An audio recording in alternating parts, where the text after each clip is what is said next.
এই খেলতিটা যে কোথায় গেল? আমার এই ঠান্ডার সময় আবার গরম লাগছে। এই জানো, ওই পান্ডের মেয়েটা না রাস্তায় দাঁড়িয়ে দাঁড়িয়ে কোন ছেলের সাথে কথা করছিল। কি কথা বলছে শুনি তো গিয়ে। ওর বাবা মা যেরকম মেয়েটাও তেমন হয়েছে। এই গানটা এখন খুব ট্রেন্ডিং চলছে। এই গানে একটা ভিডিও বানাতে। মা কি হয়েছে? আমি এক্ষুনি নিজের কানে শুনে আসলাম। মিনতি বলছি, মালতী ওই ভোটকোর মার কাছে বলে কিনা যে পান্ডের মেয়ে একটা ছেলের সঙ্গে রাস্তায় দাঁড়িয়ে দাঁড়িয়ে কথা বলছে। আমি কি ভুল শুনেছি? আর মিনতি নয়, মালতী কোনোদিন মিথ্যা কথা বলে না। তোর কপালে কিরকম দুঃখ আছে। আমি তো রাস্তায় দাঁড়িয়ে দাঁড়িয়ে কোনো ছেলের সঙ্গে কথাও বলিনি। তাহলে মালতী কাকিমাকে আমাকে ফাঁসানোর চেষ্টা করলো। কালকে মায়ের হাতে যা উদ্যম খেয়েছি তো, উফ, এর কিছু একটা ব্যবস্থা করতেই হবে। না হলে আমার মা তো অন্ধবিশ্বাসী, লোকের কথা শুনে এসে আমাকে খন্তি পেটা করবে। আর ওই মালতী কাকিমার ব্যবস্থা তো আমি নেব। আমাদের বাগান থেকে ইট চুরি করেছে, আমার উপযুক্ত প্রমাণও আছে।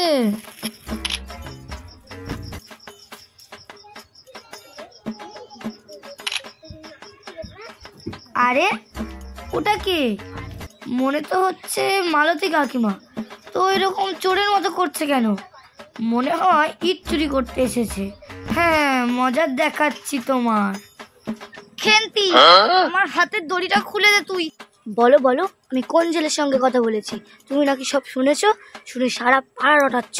কালকে ভোটকোর মার কাছে যখন বলছিলে না, তখন আমার মা ঠিক শুনতে পেয়ে আমাকে এসে খন্তি পেটা করছিল, শুধুমাত্র তোমার জন্য।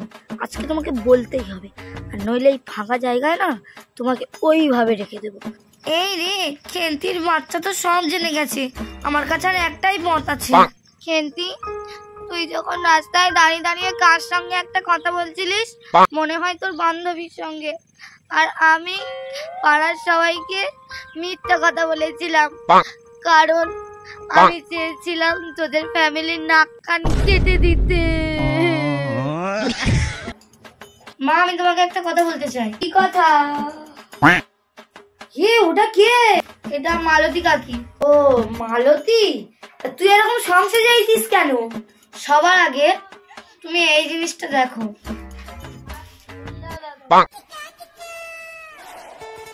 কিছু বুঝলে?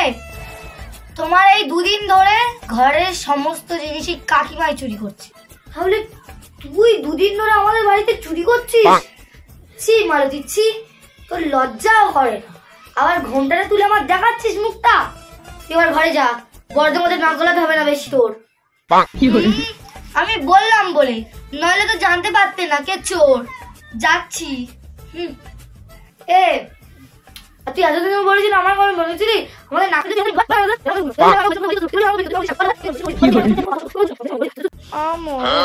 এমন করছি যেন ওর মেয়ের কোনো দোষ নেই, সব দোষ আমার। ওই যে কথায় আছে না, সব দোষ নন্দঘোষ। এখানে থাকলে তোমার কান থেকে রক্ত বেরিয়ে যাবে। তার আগে এখান থেকে ভালোই টিকিট কাটি। ওর মতো বকুক গে, আমি এখান থেকে সুরসুর করে পালাই।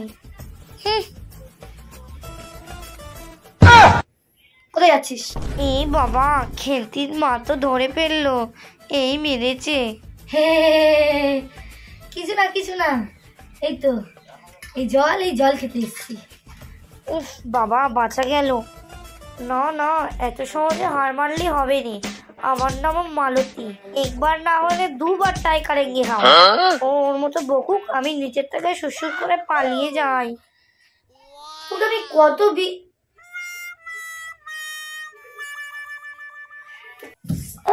কোমরটা ভেঙে দিল। দিদি কেন?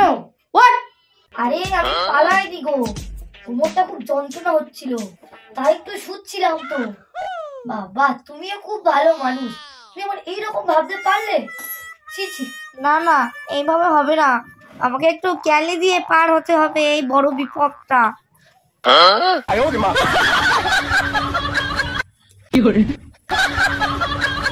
হে গাইস, পাড়ার কুচুটে কাকিমা পার্ট 2 তোমাদের কেমন লেগেছে এবং কোন সিনটা সব থেকে বেশি ভালো লেগেছে কমেন্টে জানাবে। আর এই ধরনের ভিডিও দেখতে চ্যানেলটাকে তো অবশ্যই সাবস্ক্রাইব করতে হবে। এর থেকে বেশি ইন্টারেস্টিং হতে চলেছে পরের ভিডিও। ততক্ষণ বাই।